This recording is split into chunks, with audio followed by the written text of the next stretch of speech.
Hey, so tonight we're going to talk about one of the strangest, dirtiest, and most deliberately hidden chapters of medieval history. What really happened to women who loved women? You've probably never seen it in the movies or in history books. Because in medieval Europe, female same-sex desire wasn't just ignored. It was silenced, punished, and buried under centuries of shame. To the outside world, it simply didn't exist. After all, how could women possibly feel lust without men? That was the story the church told. But here's the truth. They did exist, and when people noticed, the reaction was anything but merciful.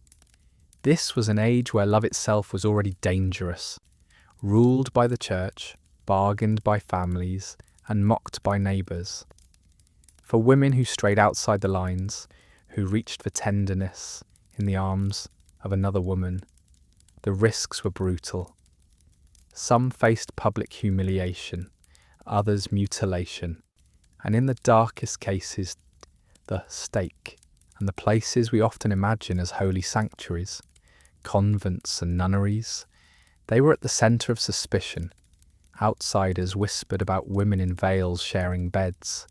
Chroniclers wrote lurid tales of unnatural acts, disguising obsession as condemnation. Priests stormed cloisters with accusations, and any flicker of female intimacy was branded sin, disease, or witchcraft. So tonight, get comfortable, but not too comfortable, because we're stepping into a world where women's desires were erased, mocked, or burned out of history, and where love between women was treated not as human, but as monstrous. Once you strip away the silence of the history books, the Middle Ages start to look very different.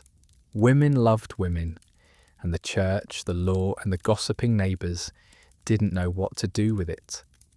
Unlike male homosexuality, which was loudly condemned from pulpits and written into law codes, lesbian desire was often handled with confusion, disgust, or simple denial.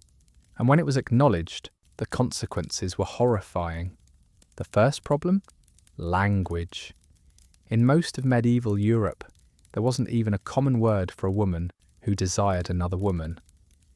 Chroniclers circled around the subject with vague phrases: femini cum feminis, women with women, or women practicing unnatural vice. To name it was to give it power. So often it was left unsaid. But silence was no protection. Take the 13th century law code from France, which laid out punishments in chilling clarity. The first time two women were caught having sex, they would be publicly shamed. The second time, mutilation, often the loss of a hand. The third time, execution by fire. Imagine living with that hanging over you. Loving someone meant gambling with your body, your life, and your soul. Other regions had their own twisted variations. In parts of Germany, women accused of acting like men in bed were punished under the same sodomy laws that condemned men who slept with men. In some Italian cities, lesbian encounters were equated with witchcraft. If a woman dared to dress in men's clothes or use devices to imitate penetration, she was branded not only a sinner, but a sorceress.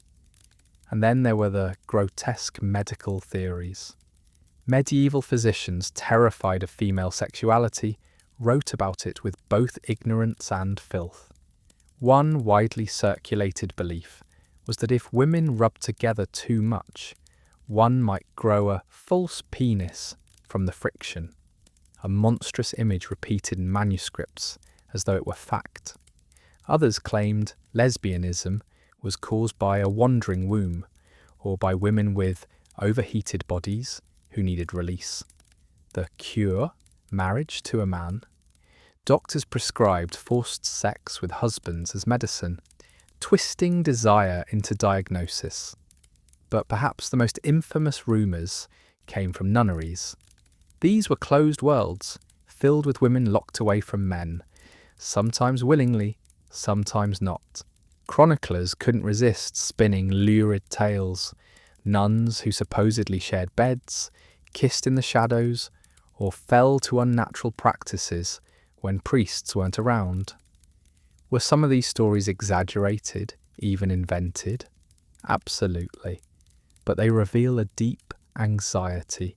People believed that if women were left together, desire would find its way out, no matter how many prayers were whispered. The hypocrisy was glaring. Priests who accused nuns of lust often crept through those very convent walls to visit them in secret. Monasteries were riddled with scandals. Abbesses accused of drunken orgies, nuns found pregnant, entire communities punished for moral collapse. Outsiders pointed fingers, painting the convent as a den of corruption. And always, lesbian desire was framed as part of the filth. Now imagine being a nun, shut away from the world at 14, locked behind walls with dozens of other young women. You form friendships, you share beds for warmth, maybe you fall in love. But every touch, every glance is dangerous. If caught, you could be beaten, exiled, or worse. If rumours spread, the whole convent could be punished. And the men outside, the priests and chroniclers, would write your story for you, not as love, but as scandal. Even outside the convents, women who loved women were trapped in silence. A widow who resisted remarriage and kept a female companion might be whispered about. Two women living together could be mocked, accused, or pitied, and if the gossip grew loud enough, they risked being dragged into court. Their private lives dissected by men who couldn't imagine desire without male involvement. But the cruelest part wasn't just punishment, it was erasure.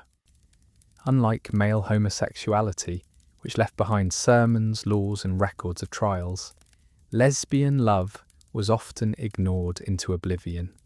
Entire lives of affection, relationships that endured despite danger, left almost no trace. What survives are scraps, letters between nuns full of tenderness, poems about women embracing, accusations in dusty court records, enough to prove it existed, but never enough to give the women their voices back. So what really happened to lesbians in the Middle Ages? They were silenced, punished, erased, some burned, some mutilated, some forced into marriages they didn't want. Others survived in shadows, their love hidden in glances and whispers, in letters written in code, in shared beds that no one dared admit were more than companionship. And for everyone we know about, hundreds more went unrecorded. Their stories were too shameful, too dirty, too threatening for medieval society to preserve, which is why, even now, their lives remain hidden, half seen through the smoke of accusations and the filth of men's imaginations. Dating today might feel awkward, messy, uncertain, but in the Middle Ages, for women who loved women, there was no dating at all. There was only danger. When you dig through medieval court records, scattered and fragile, the stories are chilling. They reveal not only that lesbian relationships existed, but also the grotesque ways society punished them. Each case feels like a ghost, the voices of women echoing only because their desire was dragged into the spotlight, condemned, and recorded by men eager to make examples. One of the most notorious comes from France in the 13th century. Legal codes were clear. Women caught with women faced escalating punishments. But there's one case historians whisper about. Two women found together, not once, but twice. The first time, they were paraded through the streets, mocked, spat upon, their hair hacked short as a mark of shame. The second time, the penalty was mutilation, one of their hands cut off, right there in public, so everyone could see the cost of desire. The third time, there was no mercy. They were burned at the stake, their screams lost under the roar of fire and the jeers of a crowd that treated it as theatre. In Germany, chronicles describe women accused of using instruments to imitate men. The texts drip with disgust, fixating on wooden devices, leather straps, and even animal bones sharpened for penetration. For the church, this wasn't just lust, almost it was blasphemy. Women pretending to be men upended the entire patriarchal order. Punishments were swift. Public whippings, exile, sometimes drowning. Imagine being tied to a post, stripped, while villagers shouted that your body had betrayed God, simply because you loved another woman. Italy produced some of the most scandalous accusations. In one Florentine record, 2 widows living together were dragged before the authorities. Neighbours accused them of unnatural affection. Witnesses testified about strange noises in the night, about the way the women touched each other in markets. The verdict? Guilty. They were forced to walk barefoot through the streets, clutching candles as symbols of repentance, while crowds spat and mocked. The humiliation was supposed to cleanse them, but it only destroyed what little freedom they had left. And then there were the convent scandals. Chroniclers couldn't resist writing about nuns accused of intimacy.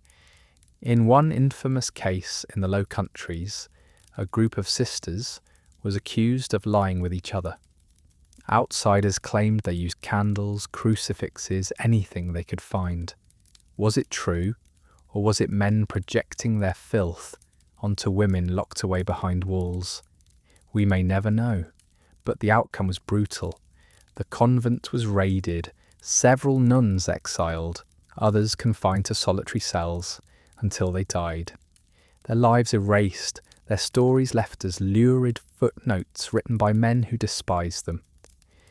Even outside Europe, echoes remain. In Arabic medical texts, some writers noted women who loved women, describing them as sahakat, those who rub. Though often written with fascination more than legal condemnation, the word still marks them as strange, deviant. In Christian Europe, that fascination turned quickly to hatred. Rubbing became the language of scandal, whispered in sermons, muttered in accusations, shouted in trials. Now put yourself there. You're a woman in a small medieval town. You and your closest friend share a bed for warmth. Something normal, common. But one night, someone sees a kiss, or hears a laugh that sounds too intimate. Rumours ignite. Within days you're hauled before a priest. He asks invasive, humiliating questions, while men you've known all your life stand as witnesses against you. You deny it. You beg. It doesn't matter. The verdict is already decided. You're guilty, not of love, but of existing outside the box they built for you. And the punishments were designed not just to hurt, but to shame. Shorn hair marked you as deviant. Public whippings forced you to carry your humiliation in front of everyone you knew. Exile ripped you from your home, casting you out into a world where survival was almost impossible for a woman alone. Execution by fire ended your life, but it also turned your love into a spectacle, consumed by flames so the crowd could reassure itself that order had been restored. What's most horrifying is how ordinary these acts were. They weren't anomalies. They were baked into the system. The same way gossip tore apart courtships. The same way bedding ceremonies humiliated newlyweds. Lesbian love was dragged into the open and ridiculed until it burned. And yet, despite the terror, despite the cruelty, women kept finding each other. Behind convent walls, in crowded villages, in letters that somehow survived centuries, they reached out.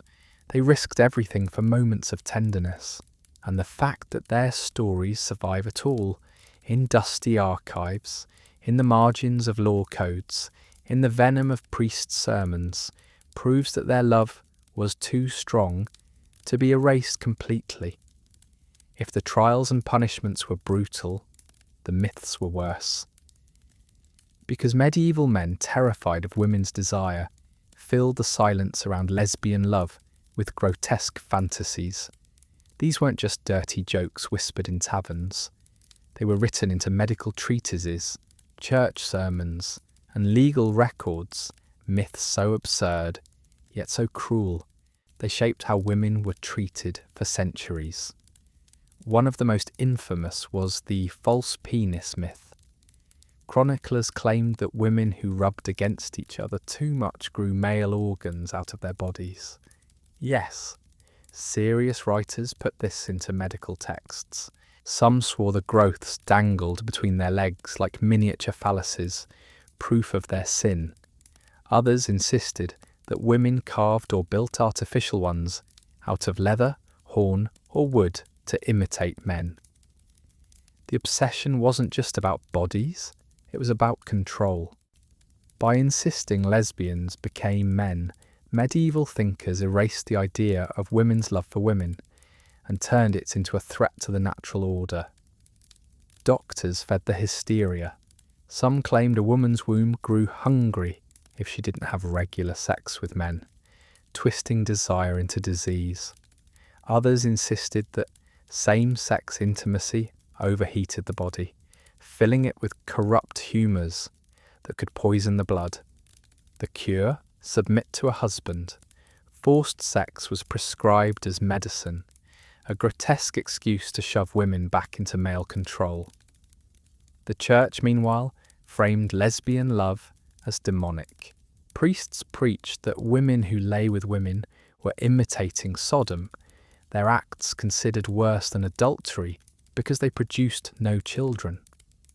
Rumours spread of witches gathering in secret, engaging in unnatural embraces with each other before kissing the devil.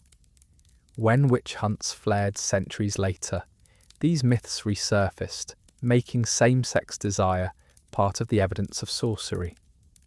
And then came the lurid fantasies. Chroniclers, almost gleeful in their disgust, described nuns in convents corrupting each other. They wrote about candles turned into phallic tools, crucifixes defiled in secret rituals, bedsheets stained by forbidden acts. Were these real? Almost certainly exaggerated, often invented by men who never stepped inside a cloister. But the damage was real.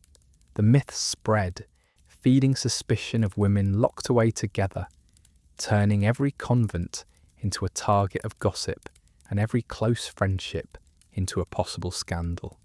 These fantasies weren't just about desire, they were about shame. By painting women who loved women as monstrous, sprouting fake organs, consorting with demons, defiling sacred symbols, society stripped them of humanity.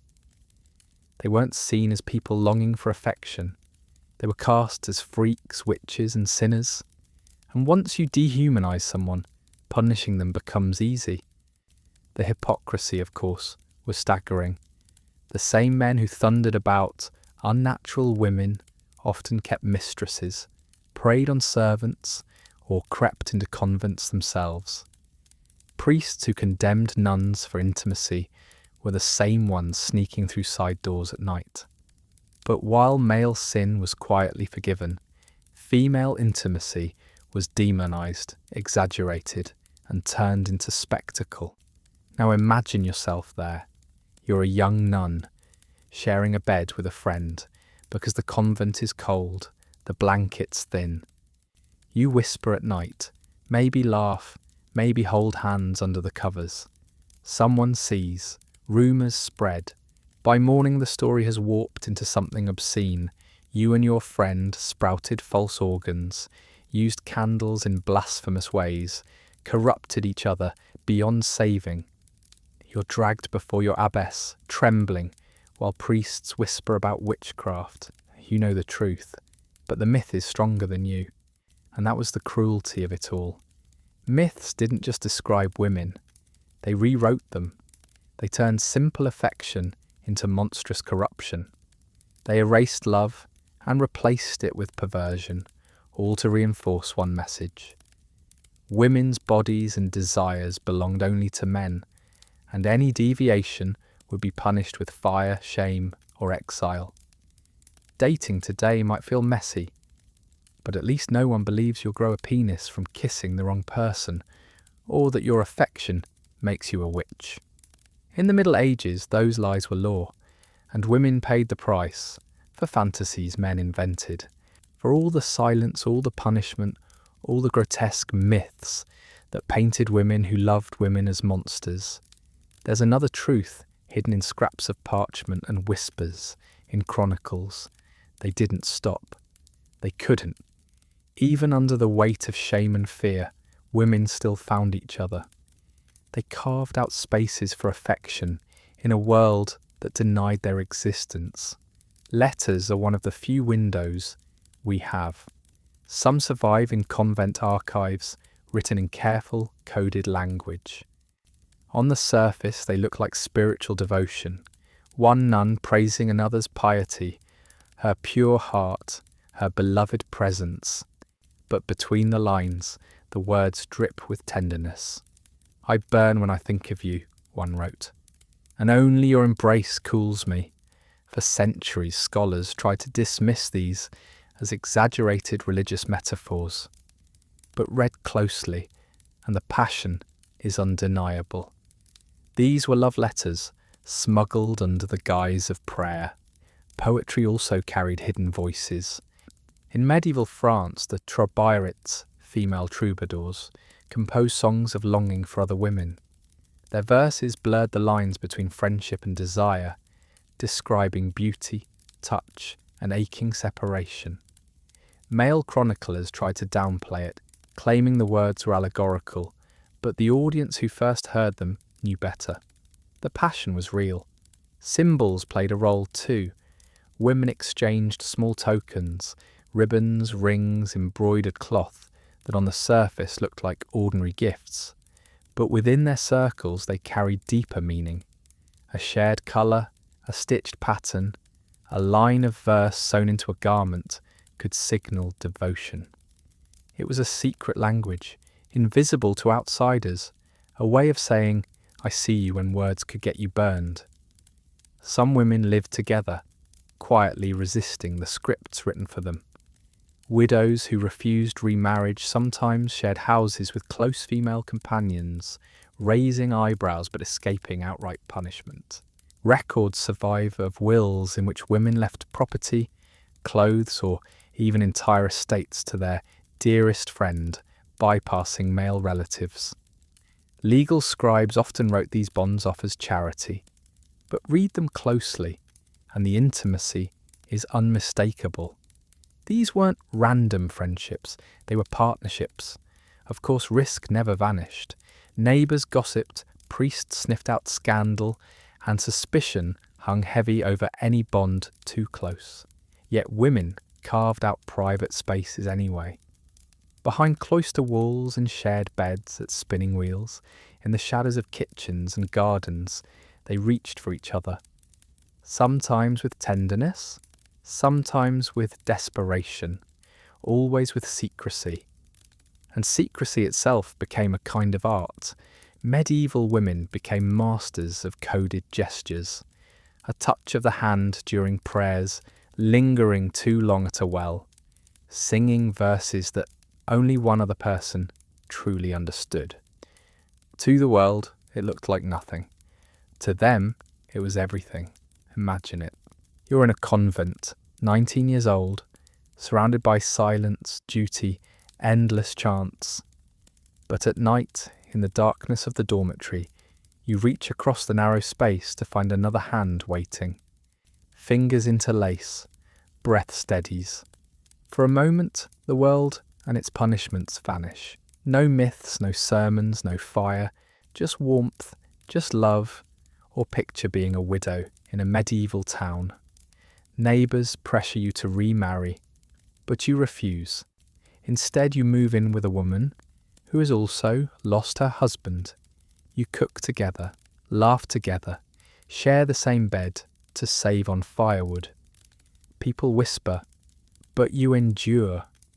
And when you die, your will leaves her everything. Not because she's your relative, but because she's your family, the one you chose. Historians often miss these stories, buried under centuries of dismissal, but the traces remain, stubborn and undeniable. Women found ways to resist erasure, even if only in coded words and hidden acts. Their lives remind us that love, real, messy, human love, is stronger than law, stronger than myth, stronger than the fire meant to consume it. So what happened to lesbians in the Middle Ages? They suffered, they were silenced, they were erased, but they also survived. Not in the open, not in grand gestures, but in stolen glances, whispered words, and hidden touches. Enough to leave faint marks in the record, enough for us to see them, centuries later, still refusing to vanish. When most people picture medieval nunneries, they imagine silence, a chapel echoing with hymns, veils pulled tight, women kneeling in prayer. But the records tell a dirtier story. Convents were not just houses of devotion. They were also places of rumour, scandal and forbidden desire. And when you locked dozens, sometimes hundreds, of women together behind stone walls, some there willingly, many sent against their will, what happened inside was anything but saintly. From the outside, suspicion hung heavy over cloisters. Chroniclers, priests, and even ordinary villagers whispered that nuns, cut off from men, turned to each other. In some cases, those whispers exploded into scandal. A convent in the Low Countries was once accused of housing nuns who not only embraced one another, but used candles, relics, and even crucifixes as tools of desire. Whether that was truth or filthy invention, the story spread like wildfire, repeated by priests eager to shock their congregations. The entire convent was punished. Some sisters were locked in solitary cells until death, others expelled, their reputations destroyed. And these weren't isolated tales. In Germany, one abbess was accused of allowing her convent to become a den of female corruption. The accusations described nuns lying together in bed, kissing during prayer, and secretly dressing in men's clothes. The church descended on the convent, holding public trials that humiliated the women before stripping them of their veils. The abbess herself was dragged into a square and mocked as a bride of Satan. The convent closed within the year. But not all the stories came from outside. Some survive in the form of confessions, forced out of terrified nuns during investigations. Inquisition records describe young women, often placed in convents as children, forming bonds with older sisters that crossed the line from friendship into intimacy. One confessed that she had learned to love another nun as a husband, sharing her bed and body in secret for years. Another admitted that she couldn't stop herself from burning for her companion, even as she begged God for forgiveness. These confessions were read aloud in churches as examples of corruption, turning private passion into public filth. And it wasn't just the church watching. Locals relished convent scandals, spinning stories about what happened behind walls they could never enter. Marketplaces buzzed with tales of unnatural women, gossip dripping with both disgust and fascination. Nuns were painted as both holy virgins and depraved monsters, their supposed sins told and retold in taverns as bawdy entertainment. The punishment for these scandals was rarely merciful. Sometimes entire convents were placed under interdict, forbidden to perform mass until the supposed sins were purged. In other cases, guilty nuns were shaved bald, paraded through towns in torn habits, or whipped in public squares. The cruelty was meant to send a message: women's love for women would not be tolerated. not even under the roof of God. Now imagine being one of them. You're 14, sent to a convent not because you wanted God, but because your family couldn't afford a dowry. You share a narrow bed with another girl for warmth. Over months, that closeness becomes more. You kiss in shadows. You whisper prayers that turn into confessions of longing. For a while, you feel safe, the convent walls holding your secret. But then someone notices, maybe a jealous sister, maybe a priest.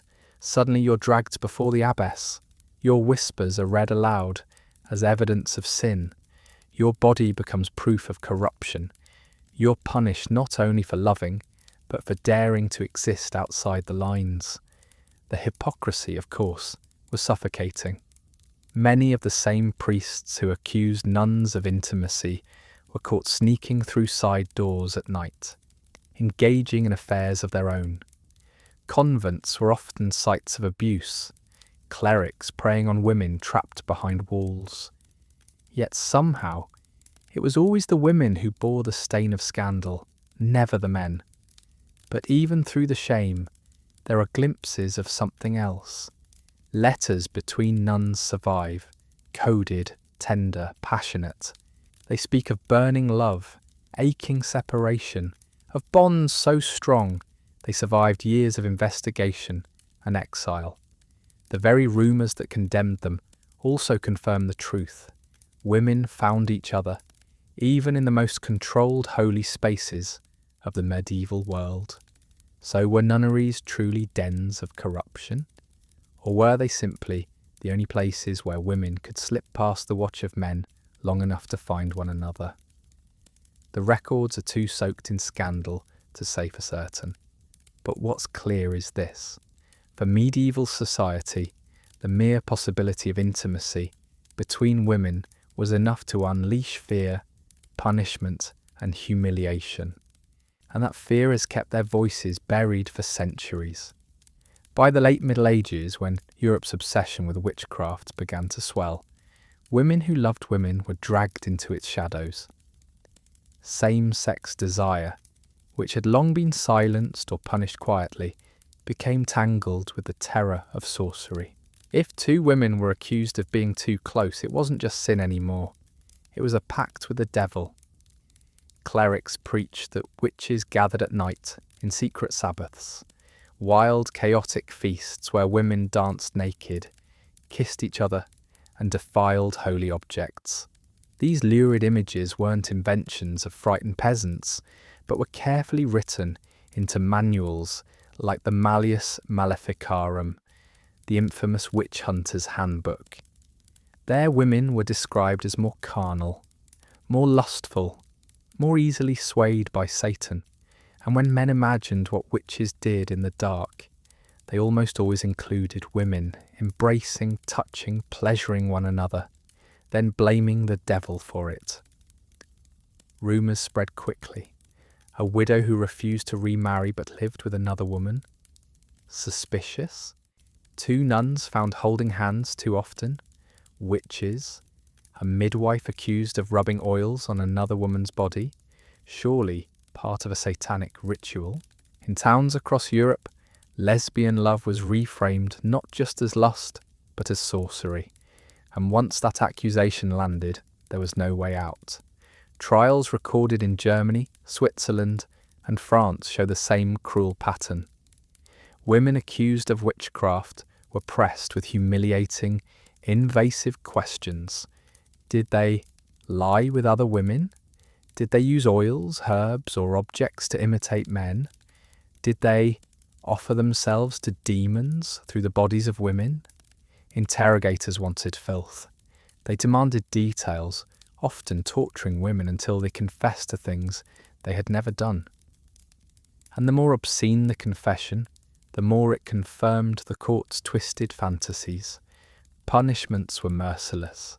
Some were stripped, shaved, and displayed before crowds as warnings. Others were drowned, tied to stakes, or burned alive. Their supposed crimes weren't just brewing potions or casting spells. They were loving one another, and the Church declared that love not only unnatural, but unholy, demonic, proof of Satan's influence in the world. Imagine it. You're a woman living in a small alpine village. You and your closest friend share everything. Food, work, even the same bed on winter nights. Neighbours begin to whisper. One day, you're dragged to trial, accused of witchcraft. The priest demands to know if you touched your friend like a man. You deny it, but the rack stretches your body until the words are forced from your mouth. You're made to confess to demons, to unholy rites, to lies you've never lived. Days later, you stand in a marketplace, flames licking your dress, while the crowd cheers. Your love has been rewritten as sorcery. Your life is over. Even convent scandals were reframed through this lens. Nuns accused of intimacy weren't just sinners, they were witches defiling Christ himself. Some accounts claimed Satan appeared in the cloister in the form of a woman, seducing nuns into his service. These stories read like pornography disguised as moral warning, but their consequences were deadly. Whole convents were purged, abbacies imprisoned, sisters executed, and the hypocrisy only deepened. The same men who wrote these manuals, who thundered from pulpits about female lust, filled their texts with grotesque detail about what women supposedly did together. They couldn't stop imagining it, writing it, obsessing over it, and then condemning it. It was both fascination and fear, projection and punishment. Women's love became a canvas for men's darkest fantasies, painted over with accusations of witchcraft. The witch hunts burned tens of thousands of women across Europe. We'll never know how many of them were condemned, not for spells or curses, but for the simple act of loving another woman. Their stories were buried under the smoke of bonfires, and the sermons of priests who insisted they were saving souls while they destroyed lives. So, what happened to lesbians in the age of witchcraft? They were erased, rewritten as demons, punished not only for their desire, but for the fear it caused in men. Their love was never allowed to be just human. It was twisted into evidence of Satan's work, and it burned with them on the pyres. If you want to understand how dangerous and invisible lesbian love was in the Middle Ages, you only need to look at its literature. Not for what it says, but for what it refuses to say. Male desire for men, condemned openly in sermons, written about in law codes, thundered from pulpits. Female desire for women, a whisper, a shadow, a gap on the page where words should be. The silence is almost deafening. Medieval poets and playwrights sang endlessly about knights pining for maidens, monks wrestling with temptation, even bawdy tales of men chasing women in the hay. But when it came to women loving women, the texts turned vague, evasive, or outright hostile. The very idea made male writers uncomfortable, so they either erased it or twisted it into something grotesque. When it was acknowledged, it was almost always through rumour, scandal, or warning. Take the canon lawyers of the 12th and 13th centuries. They debated at length about sodomy, defining every kind of act between men. But when it came to women, they flailed. One text described it simply as women doing as men do, refusing to elaborate, as if the details themselves were dangerous. Another went further, but only in disgust, claiming women rubbed themselves together like beasts, corrupting their bodies and souls. Even in chronicles, lesbian desire was treated with scorn. Monks wrote lurid gossip about nuns falling to unnatural vice, painting entire convents as dens of corruption. But in these same texts, there's no mention of tenderness, affection, or love. It's all framed as filth, as scandal, as proof of sin. The very humanity of the women vanishes. They become caricatures, warnings, monsters. And then there's the literature of suppression. Texts deliberately edited to erase the possibility of female intimacy. Some early love poems written by troubadours, female troubadours of 12th century France, carried ambiguous verses that could be read as women longing for women.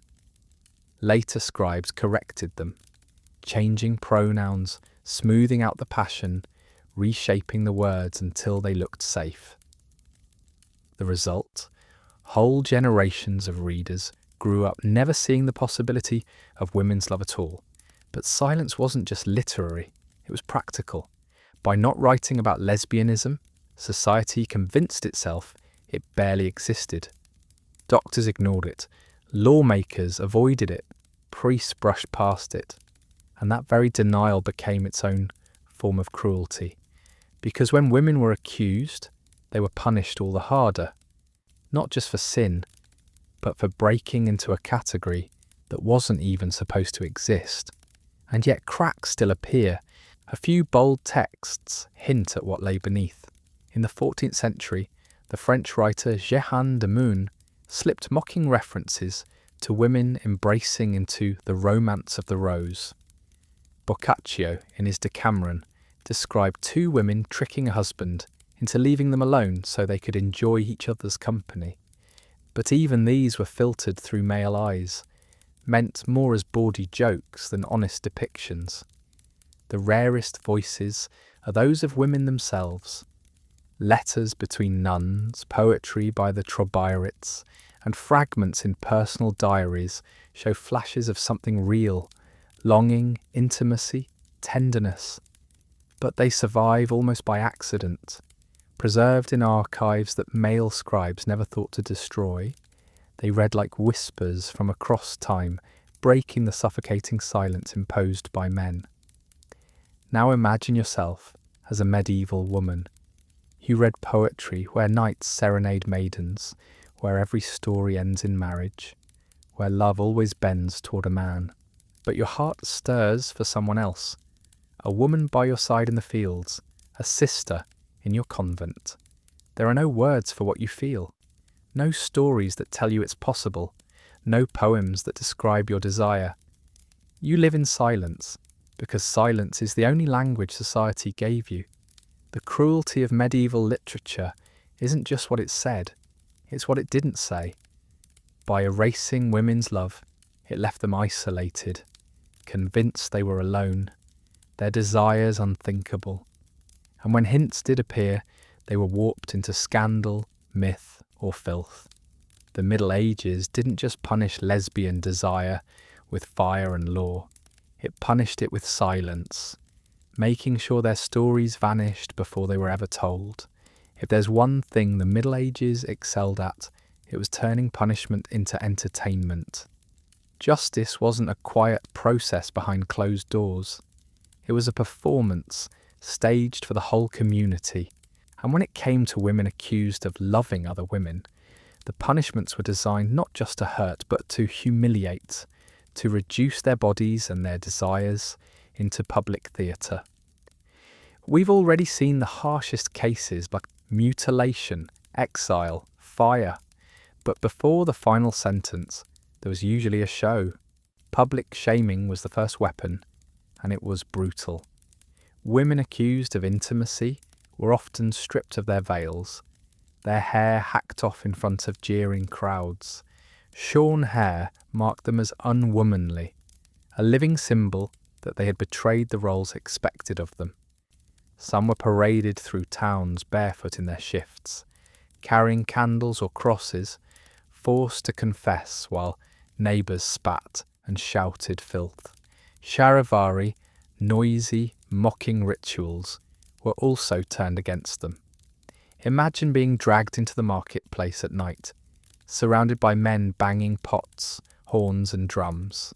They sing obscene songs about you and your companion, describing in lurid detail the acts you were accused of. Children laugh, old women gossip, young men jeer. It's not a trial, it's a circus, and you're the clown, shoved to the centre of a ring where the audience already knows the ending. In some towns, women caught together were bound to wooden yokes, collars that forced their heads close, their bodies tied awkwardly together. They were paraded through the streets, stumbling, while the crowd roared with laughter. The symbolism was clear. If you wanted to cling to each other in love, now you would cling in shame, for everyone to see. And the props could be grotesque. Some punishments forced women to carry horns on their heads, the mark of the cuckold, twisting male dishonour into female humiliation. Others smeared them with soot or tar, then rolled them in feathers, turning them into mock animals. Villagers jeered at their beastly love, hurling dung and rotten food as they stumbled past. But the cruelty wasn't just physical, it was psychological. These punishments dragged intimacy into the light, stripping women not only of dignity, but of privacy itself. Their bodies became jokes, their desires turned into chants. If you were accused, you didn't just risk pain, you risked becoming a living story, the kind that neighbours repeated for years, the kind children laughed about long after you were gone. Now picture it. You're a young woman, caught with another in your convent. You're dragged outside, head shaved, habit ripped apart. A crowd gathers, bigger than any you've ever seen at church. They shout obscenities you barely understand, words about your body, your sins, your soul. You're forced to walk barefoot through frozen mud, holding a candle that drips hot wax on your skin. Every step is watched, mocked, jeered. Your love, once tender and secret, has become a spectacle for the whole town. And this wasn't rare. Punishments as spectacle were a key part of medieval life. Executions drew thousands. Floggings packed market squares. Even lesser crimes like theft or drunkenness were punished publicly. But when it came to women accused of loving women, the ridicule carried an extra sting. It reinforced the message that female desire belonged only to men. By mocking it, by parading it, community stamped out any hint that women could belong to each other. What makes it worse is how eagerly neighbours joined in. These weren't distant punishments handed down by kings. They were local, communal, intimate. The very people you worked beside, prayed with, lived among, became your audience and your tormentors. And when it was over, you had to keep living with them, scarred, humiliated, never allowed to forget. In some cases, public shaming was considered enough. A woman might be whipped in the square, her screams echoing while the crowd howled. Then she was sent back to her life, marked forever by shame. In others, the spectacle was just the beginning, followed by exile or execution. Either way, the community got its show. It's easy to think of medieval punishments as barbaric curiosities of the past. But for the women who endured them, they were living nightmares. Their most intimate selves turned into theatre, their names into dirty songs, their lives into warnings. Love between women was never allowed to be quiet, private, human. It had to be dragged out, mocked, destroyed, so that everyone watching would learn the lesson. So when we ask, what happened to lesbians in the Middle Ages? Part of the answer is this: they became spectacles. Their desire was stolen, turned into entertainment for others, punished not just with fire and law, but with laughter. And sometimes, laughter cuts deepest of all. When we think of medieval queens and noblewomen, the images are polished, jewelled crowns, silken gowns, tapestries of loyalty and grace. But behind palace doors, rumours whispered of something darker, intimacy between women of power. Unlike peasant girls or nuns, noble women had visibility. And visibility meant scandal. If a peasant's whispers could get her flogged, a queen's could shake kingdoms. The chronicles loved these stories. Sometimes they were lies, sometimes exaggerations, sometimes truths stretched to breaking. But each rumour reveals how deeply medieval society feared and obsessed over, the idea of women loving women. Take Eleanor of Aquitaine, one of the most powerful women of the 12th century. Chronicles describe her court at Poitiers as a place of unusual freedom, where women gathered, debated, and even judged the love affairs of knights. Troubadour songs flourished there, some written by Trobairitz, women poets who dared to write about desire for other women. To hostile clerics, this looked dangerous. Rumours swirled that Eleanor's court encouraged unnatural love, women turning to one another instead of men. Did it really happen? We can't know, but the fear was real enough that chroniclers recorded it a scandal. Then there's Isabella of France, Queen of England and wife of Edward II. Edward himself was accused of intimate relationships with men, his favourites despised by nobles. Isabella, meanwhile, was painted by later writers as cold, ambitious, and, whisper it, perhaps more interested in her ladies-in-waiting than in her husband. Chroniclers sneered about her unnatural affections, though rarely dared to say outright what they meant. Whether true or slander, the suggestion itself was enough to stain her reputation, and at lesser courts the rumours multiplied. Noble women accused of being too close with their maids or companions faced whispers that could destroy marriages and alliances. Imagine a duchess whose handmaiden is always at her side, combing her hair, sleeping at the foot of her bed, laughing in private chambers. To outsiders, it might look like loyalty. To gossips, it looked like something else entirely. Songs were sung, rumours spread, reputations tarnished. But sometimes the whispers came with teeth. In Italy, records describe noble women accused of using devices with their companions. Chroniclers, obsessed with scandal, wrote gleefully about wooden phalluses hidden in chests, maids smuggling tools of desire under gowns. These tales almost always ended in ruin. Women banished from court, reputations in tatters, families scrambling to erase the shame. The higher the status, the sharper the fall. A peasant might be flogged, forgotten. A noblewoman's scandal could echo through generations, staining dynasties. That's why courts worked hard to bury such rumours. Yet the fact that they surface at all, scattered through chronicles and gossip, tells us they were feared, and probably more common than history admits. Now picture it. You're a young noblewoman, married off at 14 to a man twice your age. He's away more than he's home, busy with wars and politics. You spend your days surrounded by women, companions, handmaidens, confidantes.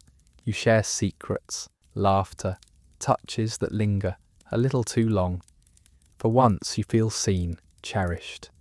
But one glance in the wrong place, one jealous whisper, and suddenly you're the subject of court scandal.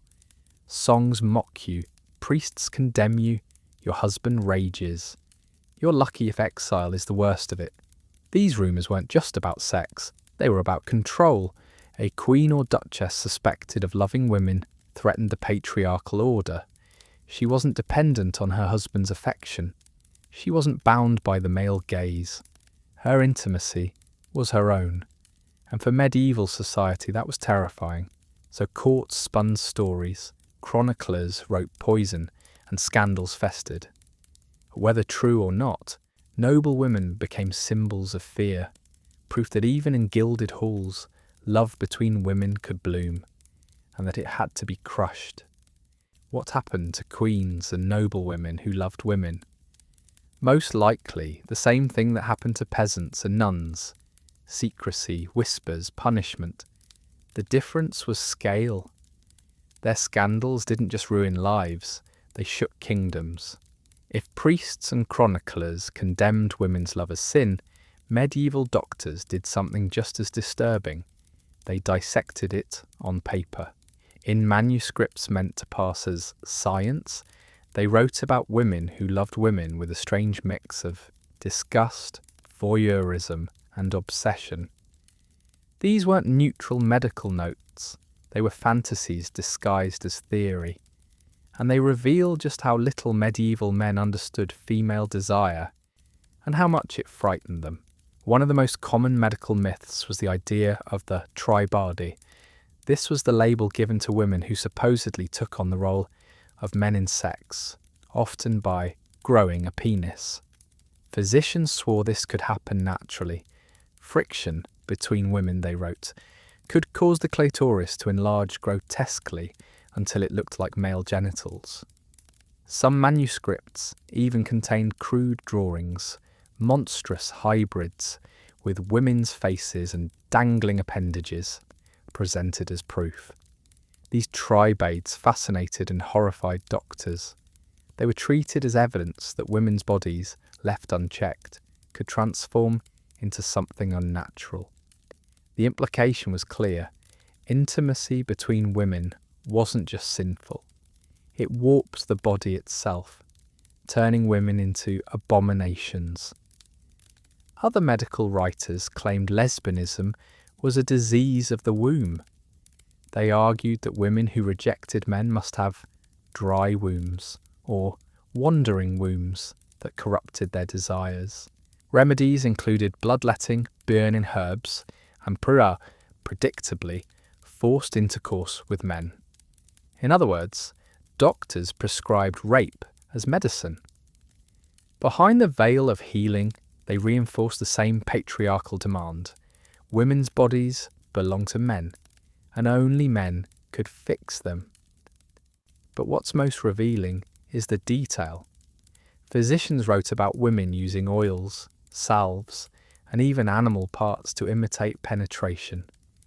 They lingered over descriptions of bodies pressed together, of rubbing, of shared pleasure.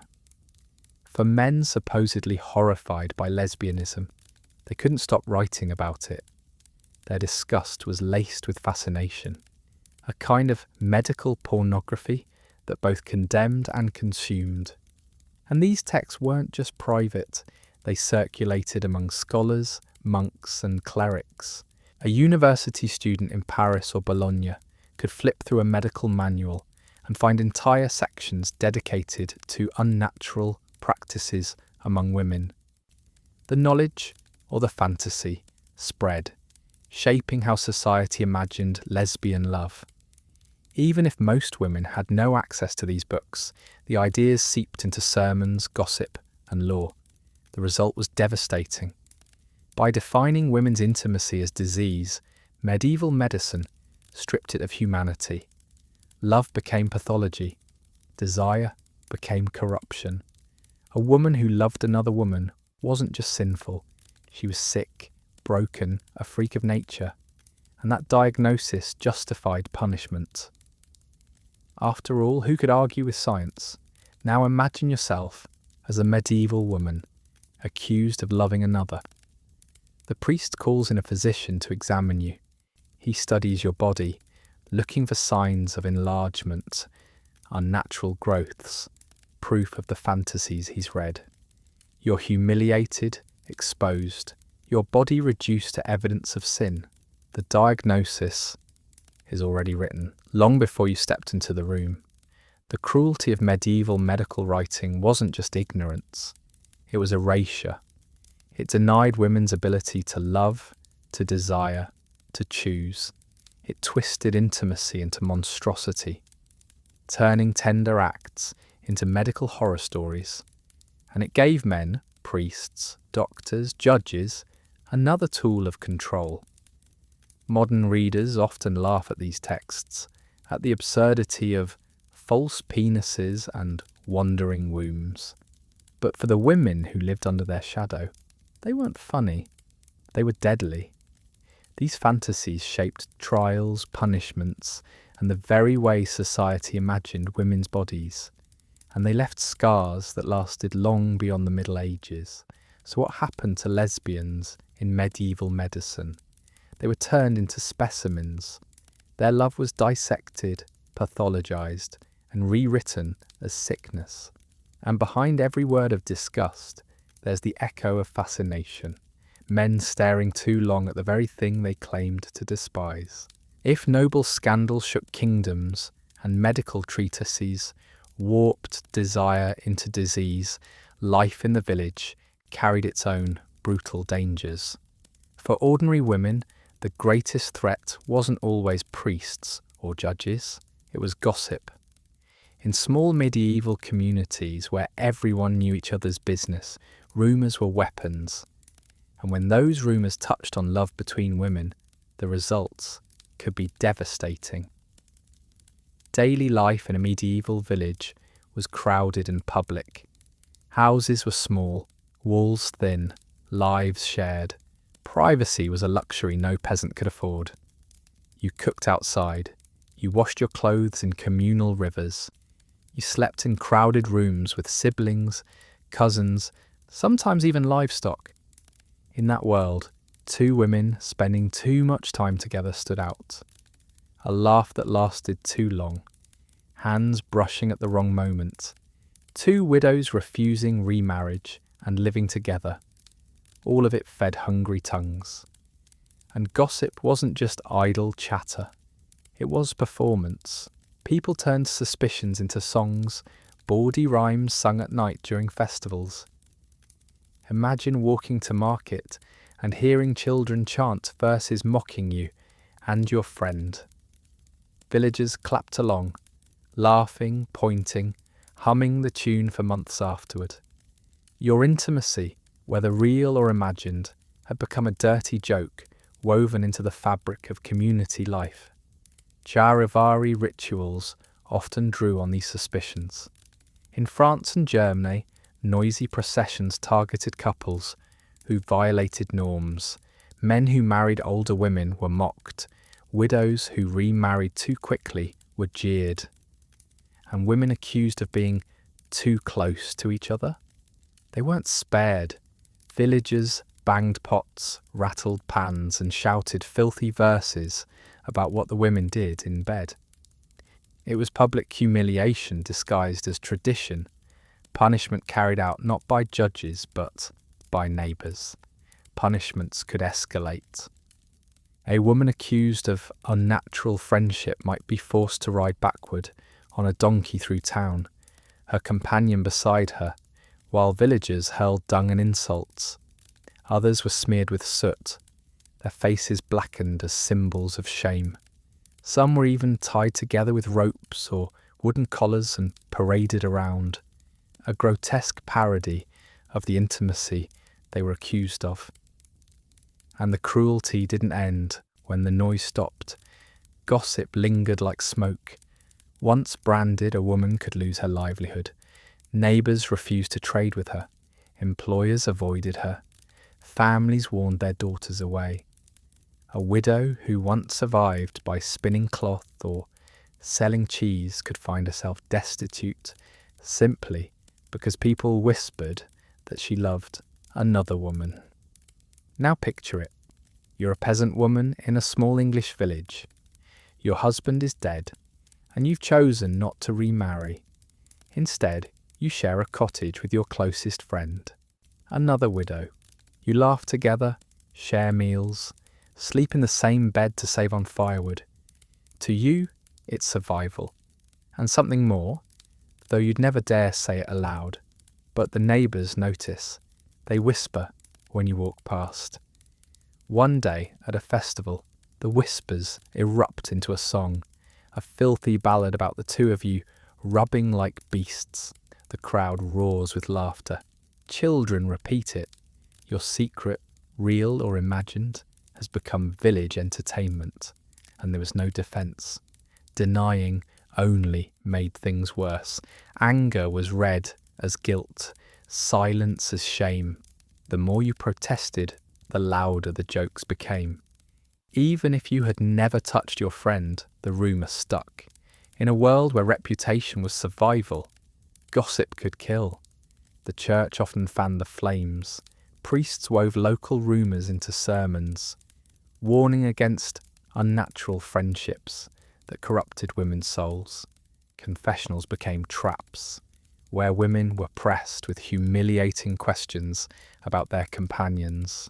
And once a priest confirmed the suspicion, the gossip turned into official shame. But even in the face of all this, women resisted. They masked intimacy as kinship, calling each other sisters, pretending their closeness was just family duty. They shared beds in silence, careful with touches, speaking their desires only in whispers. They endured songs, jokes, and charivari, surviving in shadows. Still, the damage was done. Gossip was a weapon communities wielded with relish, a way of policing behaviour without law. And for women who loved women, it was inescapable. Every laugh, every song, every sideways glance reminded them. Their desires weren't just forbidden, they were entertainment. So what happened to lesbians in medieval villages? They became the punchline. Their love was turned into dirty rhymes, humiliating rituals, and endless whispers. They weren't burned as witches or dissected by doctors. They were mocked, ridiculed, erased by laughter. And sometimes laughter scars deeper than fire. When you look closely at how medieval society treated same-sex desire, one thing becomes obvious. The rules weren't the same for men and women. Male sodomy was shouted from pulpits, carved into law codes, punished with fire. Female intimacy? It was whispered about, shamed, hidden, punished in quieter but no less cruel ways. This double standard reveals how the Middle Ages feared men's power, but erased women's. Clerics ranted endlessly about male sodomy. Entire sermons were dedicated to it. Bishops thundered that cities had fallen, empires collapsed, and plagues spread because of men who lay with men. Law codes named it explicitly, with detailed punishments ranging from fines to death. Men caught together faced trials, torture, executions, and their names were recorded in chronicles as cautionary tales. Women, though, were different. In many law codes, they weren't even mentioned.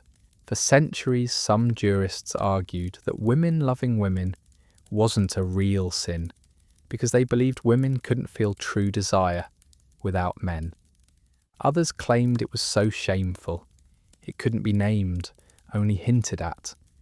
And when it was finally written into legal texts, like in 13th century France or some German statutes, it carried penalties, but far fewer words.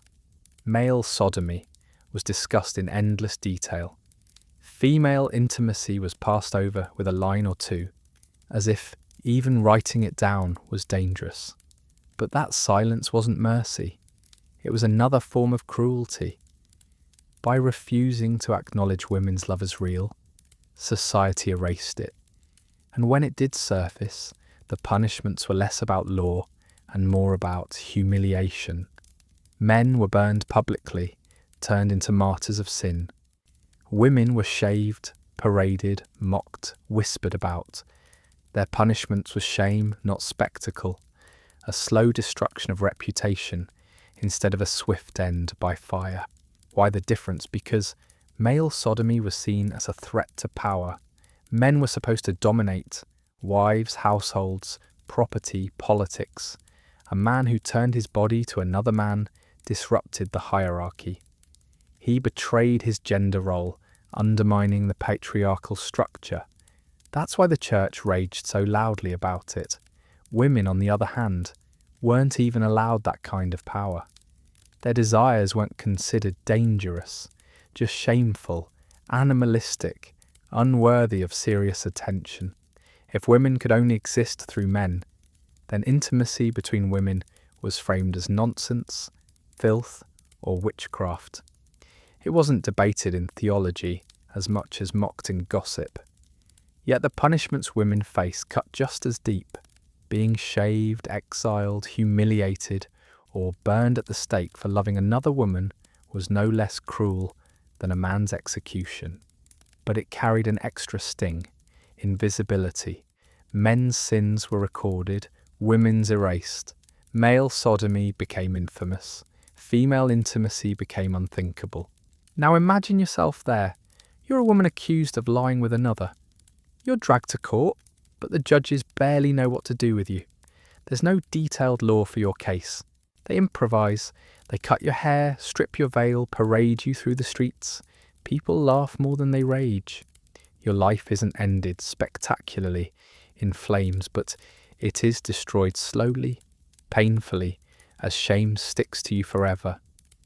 You survive, but survival feels like another kind of death. The double standard left deep scars. By condemning men loudly and women silently, medieval society convinced future generations that lesbians barely existed. Historians reading those records often repeated the erasure. For centuries, textbooks wrote as if women's love for women was rare or imaginary. Only now, piecing together scraps, do we see the truth. It wasn't absent, it was silenced. So what happened to lesbians in the Middle Ages? They suffered the double cruelty of being both punished and erased. Men were destroyed as sinners, women were destroyed as jokes, both suffered. But women lost even their stories. In a world where even a whisper of intimacy between women could ruin lives, survival meant disguise. Women who loved women didn't announce it. They learned to mask their bonds in forms society would tolerate. Friendship, kinship, sisterhood, or devotion to God. These strategies weren't foolproof, but they offered protection. They turned dangerous love into something invisible, something that could slip past priests, neighbours, and even family. One of the most common tactics was sworn friendship. In medieval Europe, close bonds between women were often accepted as sisterly or spiritual. Letters and diaries show women writing to each other in language that, to modern eyes, reads as love poetry. "Without you I cannot live," or "Your embrace is my only peace." At the time, these phrases could be dismissed as exaggerated friendship. Women hid in that ambiguity, pouring real passion into words society couldn't quite condemn. Religious devotion was another shield. In convents, nuns wrote to each other in the language of mysticism, describing their beloved sisters as the light of Christ in my life, or the flame that warms my soul. To confessors and abbesses, these sounded like holy metaphors. To the women themselves, they were coded declarations of love. Spiritual imagery became camouflage, letting women speak their desire under the cover of faith.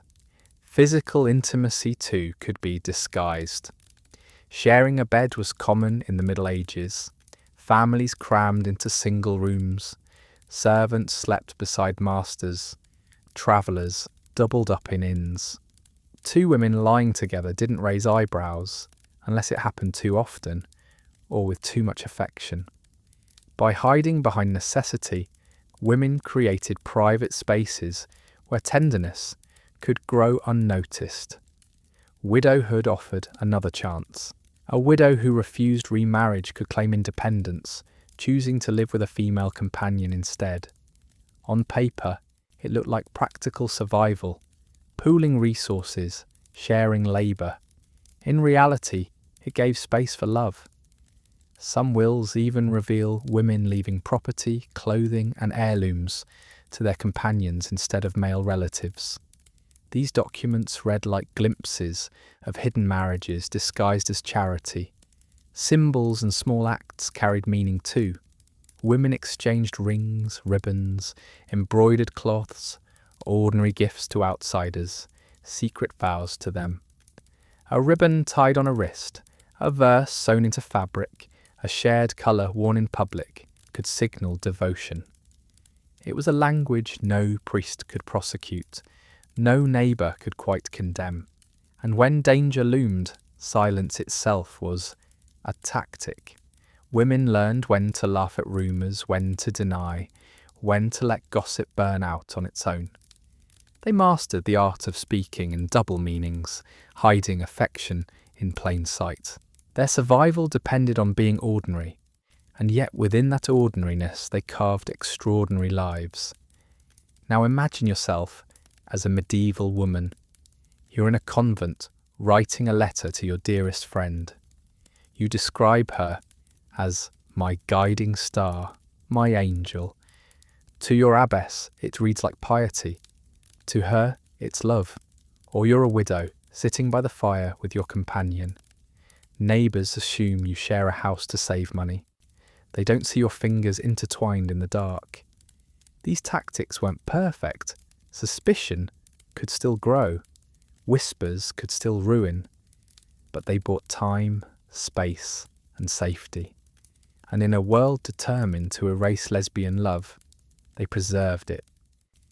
Historians sometimes dismiss these strategies as cowardice, but really they were resilience. To survive in silence, to carve intimacy out of a hostile world, required courage. These women refused to let law, gossip, or myth erase their desire. They built hidden worlds within the cracks of medieval society, worlds of letters, gifts, touches, and shared lives. So what happened to lesbians in the Middle Ages? They became masters of disguise. Their love didn't vanish, it adapted.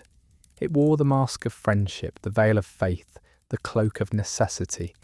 And in those disguises, it endured. The Middle Ages may have ended, but the shadow cast over women who loved women stretched far beyond. The silence, the shame, the grotesque myths. They didn't vanish with the Renaissance.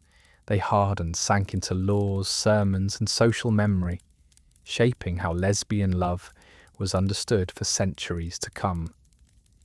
When Europe entered the Renaissance, people often celebrated it as a rebirth, new art, new science, new freedom. But for women, especially women who loved women, little changed. In fact, visibility sometimes made things worse. The same medical fascination that once described tri-babies as monsters grew more detailed. Renaissance physicians wrote entire treatises about enlarged clitorises, devices, and unnatural practices. The fantasies only multiplied, wrapped in Latin and called science. The law followed. In early modern France, sodomy statutes that had once vaguely mentioned women with women became more precise. Punishments echoed the medieval pattern.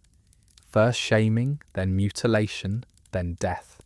German city records from the 16th century list women burned for lying with each other, their trials filled with lurid interrogations about what they did in bed. The cruelty of the medieval world hadn't disappeared. It had just acquired sharper teeth, and the myths they lived on. The idea that women who loved women grew false penises appeared in medical texts well into the 18th century. Priests continued to preach that intimacy between women was the devil's work, now weaving it into witchcraft trials with even greater ferocity. Women accused of lesbianism were lumped together with witches, midwives, healers, all painted as threats to male power. Even literature carried the silence forward. Renaissance poets wrote endlessly about male desire, often coded but recognisable. Women's love remained almost invisible. When it appeared, it was in bawdy jokes, scandalous rumours, or cautionary tales. The unnatural woman became a stock character, half monster, half seductress, never simply a human being in love. And yet, despite the silence, the traces still survived.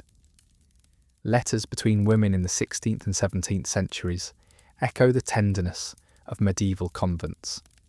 Some poems written by women hint at longing for other women, though carefully disguised. And in rare cases, legal records reveal couples caught, punished, and erased. Their stories are faint, but they show a continuity. From the medieval world into the modern, women kept finding each other, no matter how dangerous it was. the long shadow also shaped memory itself. By erasing lesbians from chronicles, by silencing them in literature, medieval society planted the idea that they barely existed. Historians repeated that myth for centuries. Even in the 19th century, scholars insisted that lesbianism was rare, unnatural, or a modern invention. Only recently, by piecing together scraps of medieval records, have we begun to see the truth. Now imagine standing in the marketplace of a 17th century German town. A woman is tied to a stake, flames rising around her.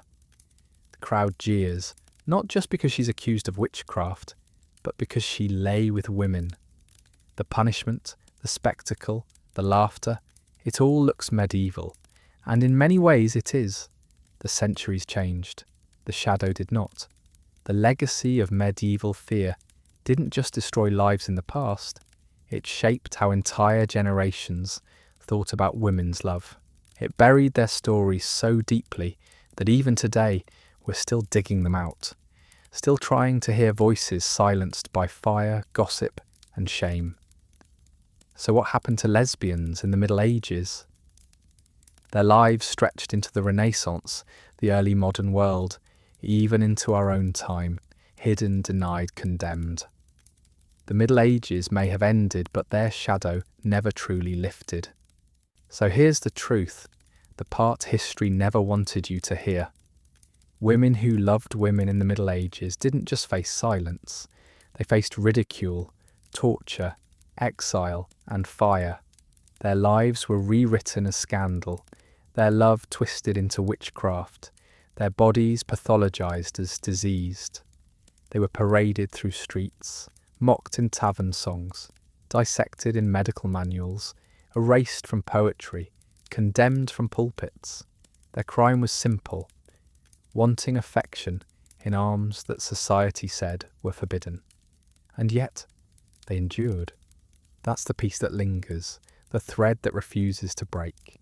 Even with the weight of shame pressing down, they found each other. In convents, in villages, in courts and castles, women carved out spaces where love could breathe, if only for a moment. They disguised it as friendship, cloaked it in letters, stitched it into embroidery, whispered it in prayers. And in doing so, they left traces, fragile, almost invisible, but enough.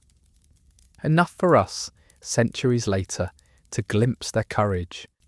The silence was perhaps the cruelest punishment of all. Men who loved men were condemned loudly, spectacularly. Women were erased, their stories reduced to gossip or burned with their bodies. Whole lives of love vanished without record. And that absence has tricked generations into thinking they never existed. But they did, and every faint letter, every scandalous rumour, every cruel punishment proves it. Now picture it one last time. A convent dormitory, dark and cold.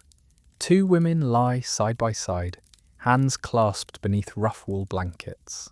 Outside, priests thunder about sin, neighbours whisper, chroniclers sharpen their pens. But for a heartbeat, none of that matters. In the shadows, there's only warmth, only touch, only the fragile courage of forbidden love. That moment, unrecorded, unseen, is more powerful than every sermon, every law, every punishment.